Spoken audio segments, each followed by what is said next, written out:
नमस्कार दोस्तों, कैसे हैं आप सब। इंडियन गार्डनिंग चैनल में आपका फिर से स्वागत है। दोस्तों, आज के वीडियो में हम आपको बताएंगे मशरूम के बीज तैयार करने की विधि।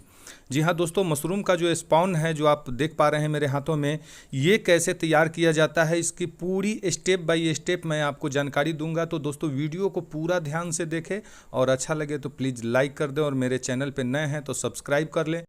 दोस्तों, अभी जो स्पॉन तैयार हो रहा है ये है ऑयस्टर मशरूम का स्पॉन, लेकिन ऑयस्टर मशरूम या बटन मशरूम दोनों के लिए आपको सेम विधि अपनाना होगा। तो उसके लिए आवश्यकता पड़ेगी आपको गेहूं की।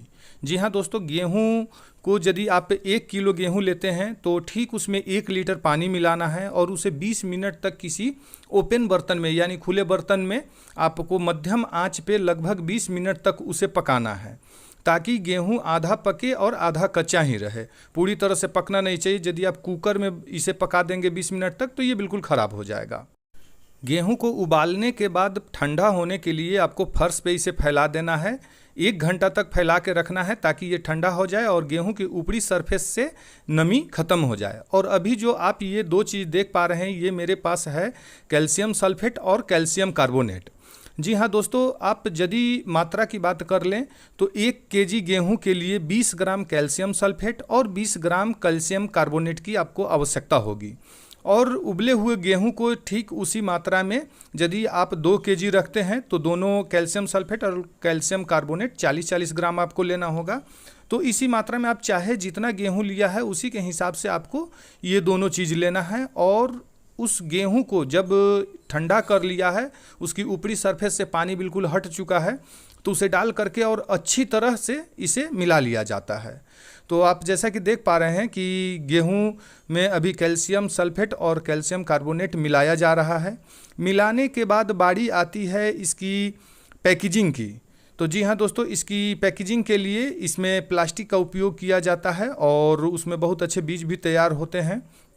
तो सबसे पहले किसी मात्रा से आप इसे चाहें तो 200 ग्राम का, 400 ग्राम का या 1 केजी तक का भी आप तैयार कर सकते हैं।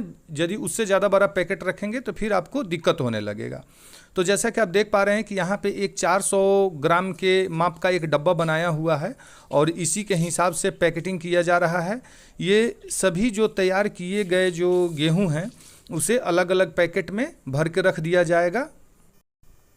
दोस्तों, अभी जो आप देख पा रहे हैं कि पैकेट को यहाँ पे डबल किया जा रहा है, यानी कि पहले से जो बीज का पैकेट तैयार किया गया था उसमें जो पॉलिथीन कवर है ये दोबारा लगाया जा रहा है। इसके पीछे कारण ये है कि इसे अभी आगे बहुत सारे प्रोसेस से गुजरना होता है। तो इस बीच में यदि इसे निकालने या कैरी करने में यदि कहीं डैमेज भी हो जाता है प्लास्टिक, तो हमारे बीज को नुकसान नहीं पहुँचेगा। इसलिए इस प्लास्टिक को डबल करना काफ़ी ज़रूरी होता है। सभी पैकेट्स के प्लास्टिक को डबल करने के बाद बारी आती है उसके मुंह को बंद करने की। तो मुंह को बंद करने के लिए जैसा कि आप देख पा रहे होंगे कि उसे मुंह को पूरा बंद नहीं किया जाता है, उसमें कॉटन लगाया जाता है, क्योंकि उसका जो हवाओं का जो आदान प्रदान है ये होते रहना काफ़ी ज़्यादा ज़रूरी है। क्योंकि इसमें फंगस तैयार होते हैं जो एक प्रकार का बैक्टीरिया ही होता है, तो उसे जीने के लिए इनमें हवाओं का संचार होना काफ़ी ज़्यादा आवश्यक होता है।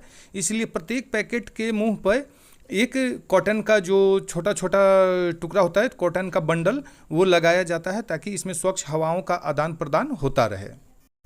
दोस्तों, अब अगले प्रोसेस में आपको जैसा कि देख पा रहे हैं ये मशीन की आवश्यकता पड़ेगी। तो इस मशीन का नाम है ऑटोक्लेव मशीन। तो इसमें ये तैयार किए गए सभी पैकेट्स को स्टरलाइज किया जाता है। तो इसे आप स्टरलाइजर मशीन भी अपने भाषा में बोल सकते हैं। लेकिन यदि आप इसकी कीमत के बारे में जानना चाहते हैं तो ये 5,000 से लेकर के और लाखों रुपए तक के ये मशीन आते हैं। और ये आप सीधी भाषा में समझ ले तो ये बस एक प्रकार का कुकर है।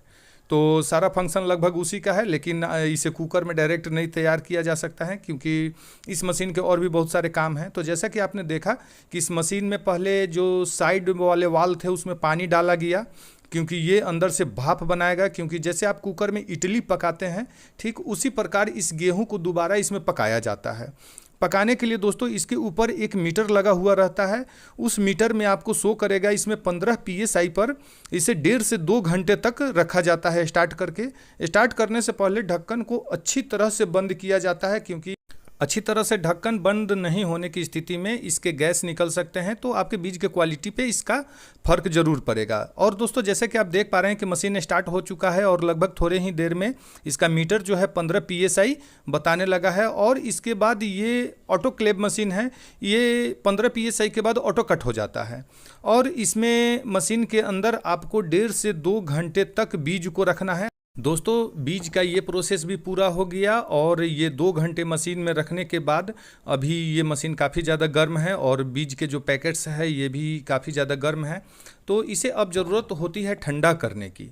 तो दोस्तों ठंडा करने के लिए सबसे पहले मशीन से पैकेट को बाहर निकाल करके और पुनः इसे फर्श पर लगभग 2 घंटा तक के लिए ऐसे ही अलग अलग पैकेट्स को अलग अलग स्थान पे रख देना होता है। और आप देख पा रहे होंगे कि इसका जो कलर है ये बिल्कुल चेंज हो चुका है। जी हाँ दोस्तों, जब डाला गया था तो वो बिल्कुल अच्छी तरह से ब्राउन भी नहीं हुआ था, लेकिन अभी जब मशीन से निकाल करके पैकेट को देखा जा रहा है तो ये बिल्कुल डार्क ब्राउन हो चुका है। तो दोस्तों इस प्रकार से फिर आपको मशीन के अंदर से सारे पैकेट्स को निकाल करके और फर्श पे फैला देना है ताकि ये अच्छी तरह से ठंडा हो जाए, क्योंकि अब इसमें बारी आती है मदर स्पॉन मिक्सिंग करने की। तो मदर स्पॉन मिक्सिंग करने के लिए ये बीज काफ़ी बिल्कुल ठंडा हो जाना बहुत ज़रूरी होता है। दोस्तों अभी जो मैं आपको विधि बता रहा हूँ ये व्यावसायिक बीज तैयार करने की विधि है, यानी कि जो आप फार्मिंग करते हैं, मशरूम फार्मिंग करते हैं, उसके लिए जो आपको स्पॉन की आवश्यकता होती है ये वो स्पॉन तैयार किया जा रहा है। तो दोस्तों आगे के स्टेप में आपको आवश्यकता पड़ेगा एक और मशीन की। दोस्तों अभी जो आप मशीन देख पा रहे हैं इसमें लगभग ऊपर आपको 3 स्विच दिख रहे होंगे, तो ये तीनों स्विच का अलग अलग काम है और इस मशीन का नाम है लेमिनर एयर फ्लो मशीन।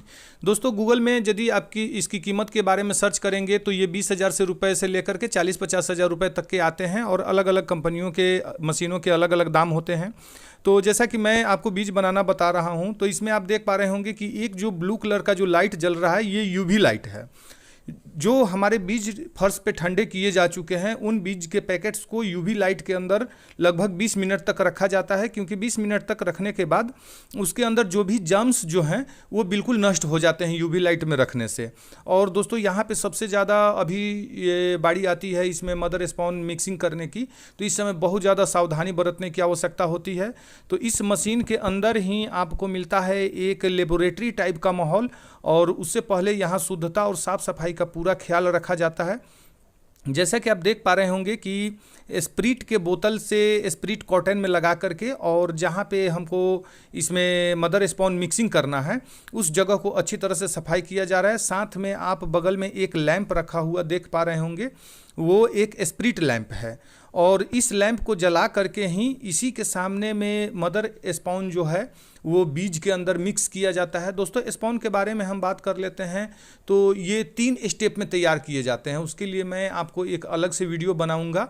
यदि आप लोग उसके बारे में भी जानना चाहते हैं तो कमेंट करके हमको बताइएगा, मैं आपको अलग बताऊंगा। क्योंकि सबसे पहले मशरूम से तैयार किए जाते हैं इसके टिश्यू कल्चर और टिश्यू कल्चर से तैयार होते हैं मदर स्पॉन और मदर स्पॉन से तैयार होते हैं आपको व्यावसायिक बीज जो हैं जो हम लोग खरीद करके और फार्मिंग में इस्तेमाल करते हैं। दोस्तों अभी जो आप देख रहे हैं कि स्प्रिट लैंप को मशीन के अंदर ही जला के रखा गया है, क्योंकि इससे यहाँ आसपास में कोई भी किसी प्रकार का बैक्टीरिया नहीं आ सकता है। और नीचे फर्श को भी स्प्रिट से अच्छी तरह से साफ कर लिया गया है। और हाथ में अभी आप देख पा रहे होंगे कि ये मदर स्पॉन का पैकेट है। ये बिल्कुल आपको व्यावसायिक मशरूम के पैकेट की तरह ही दिखता है, लेकिन जो लोग इसे तैयार करते हैं वो लोग इसे अलग से तैयार करके रखते हैं, क्योंकि इसी कल्चर को उसके अंदर सभी पैकेट के अंदर मिक्स किया जाएगा तो उसमें भी इसके फंगस तेज़ी से फैल जाते हैं। दोस्तों अभी जो आप देख पा रहे हैं कि कितनी साफ़ सफाई से यहाँ पे काम किया जा रहा है, क्योंकि स्प्रिट से पहले वहाँ जो फर्श था उसको क्लीन किया गया और साथ ही हाथ में लगा करके स्प्रिट और हाथ को भी क्लीन किया गया है और स्प्रिट लैंप जला करके और उसके अंदर काम हो रहा है। ये जो आप मशीन देख पा रहे हैं इसके 3 फंक्शंस होते हैं, जिसमें से एक फंक्शन आपने जाना कि UV लाइट जलाना। UV लाइट से इसके सारे जर्म्स जो हैं वो बिल्कुल मर जाते हैं। और अभी जो लाइट जल रहा है ये ट्यूबलाइट है, ये सिंपल ट्यूबलाइट होता है, क्योंकि क्योंकि आपको काम करते समय वहाँ रोशनी की कमी नहीं होनी चाहिए। तो ये ट्यूबलाइट जला करके और इसमें काम हो रहा है। और इसके साथ ही इस मशीन में चल रहा है ब्लोवर, क्योंकि ब्लोवर जब तक चलते रहेगा और स्प्रिट लैंप जलते रहेगा, यहाँ किसी प्रकार के बैक्टीरिया फैलने की कोई संभावना नहीं रह जाती है। तो दोस्तों इस प्रकार से इस मशीन का काम पूरा हो जाता है और आप देख पा रहे होंगे कि इसके अंदर मदर स्पॉन मिलाया जा रहा है। दोस्तों यह वीडियो बनाने का मेरा उद्देश्य यह था कि मेरे बहुत सारे व्यूअर्स ने हमसे सवाल किया था कि सर हम करना तो चाहते हैं लेकिन हमें स्पॉन नहीं मिल पा रहा है। तो दोस्तों यदि एक तो बहुत सारे जगह पे एड्रेस का पता नहीं होता है, और जहाँ पे एड्रेस का पता होता है वहाँ पर भी कभी कभी सीजन में, जैसे कि अभी जुलाई अगस्त का महीना आ रहा है, इस महीने में नए फार्मर्स भी इस पर प्रयास करते हैं, क्योंकि इस टाइम में फेल्योर होने का चांसेस बिल्कुल न के बराबर रहता है। तो ऐसे सीजन में बहुत सारे जगह पे स्पॉन आपको शॉर्ट हो जाएंगे। आप जाएंगे वहाँ पे जगह पे और पता चलेगा कि अभी तैयार नहीं है, तो फिर आपको वापस आना पड़ जाता है। तो ऐसे में आपकी फार्मिंग में थोड़ी सी दिक्कतें आ सकती है। और यह भी बीज सेलिंग का भी जो बिजनेस है ये काफ़ी ज़्यादा अच्छा है। इसमें भी बहुत सारे मुनाफा आप पा सकते हैं, क्योंकि इसमें जो लागत खर्च है वो लगभग 50 से 60 रुपये किलो प्रति किलो आती है, और इसकी सेलिंग प्राइस जो है वो लगभग 100 रुपये से लेके 120 रुपये किलो तक की है। तो इस प्रकार भी आप इसमें बहुत अच्छा मुनाफा पा सकते हैं, और बीज इसके बहुत आसानी से सेल हो जाते हैं। तो दोस्तों अभी जो मैं ये वीडियो शूट कर रहा हूँ ये रांची से शूट कर रहा हूँ, और यदि किन्हीं को मशरूम का बीज तैयार करने के लिए प्रशिक्षण चाहिए होगा या मशरूम का बीज चाहिए होगा, तो हमें जो ये वीडियो प्राप्त हुआ है ये Urmila agro mushroom products Ranchi के सौजन्य से प्राप्त हुआ है। और आप उनसे संपर्क करके आप इसकी प्रशिक्षण भी पा सकते हैं और उनसे आप बीज भी खरीद सकते हैं। पूरा एड्रेस और मोबाइल नंबर आपको इस वीडियो के डिस्क्रिप्शन बॉक्स में मिल जाएगा, जहां जाकर के आप देख सकते हैं। और यदि आप मशरूम उगाने के लिए जानकारी लेना चाहते हैं तो इसके लिए मैंने 5 वीडियो बना रखे हैं, उसका लिंक भी आपको डिस्क्रिप्शन बॉक्स में मिल जाएगा, आप वहां से जा कर के देख सकते हैं। तो दोस्तों इस वीडियो में मैंने बताया कि मशरूम फार्मिंग के लिए सबसे ज़्यादा ज़रूरी होता है कि आप मशरूम के जो स्पॉन तैयार करना है उसका भी सेटअप आप ज़रूर लगाएं, क्योंकि इससे आपको डबल फायदा होता है। एक तो आपको मशरूम के स्पॉन के लिए भटकना नहीं होगा, और दूसरा मशरूम के सेलिंग के साथ साथ आप बीज सेल करके भी बहुत अच्छे प्राइस प्राप्त कर सकते हैं। दोस्तों जैसा कि आप देख पा रहे हैं कि मदर स्पॉन मिलाने के बाद से पैकेट्स को अच्छी तरह से हिला करके और बीजों को आपस में मिक्स किया जा रहा है, क्योंकि जो ऊपर से डाला गया है मदर स्पॉन ये बीजों के साथ बीच में अच्छी तरह से मिक्स हो जाए तो तेज़ी से फंगस फैलता है। और उस तैयार किए गए बीज को आपको रखना है स्टोर करके लगभग 10 से 15 दिनों तक के लिए बिल्कुल अंधेरे कमरे में, और वो भी सिलसिलेवार ढंग से, जैसा कि आप वीडियो में देख पा रहे हैं।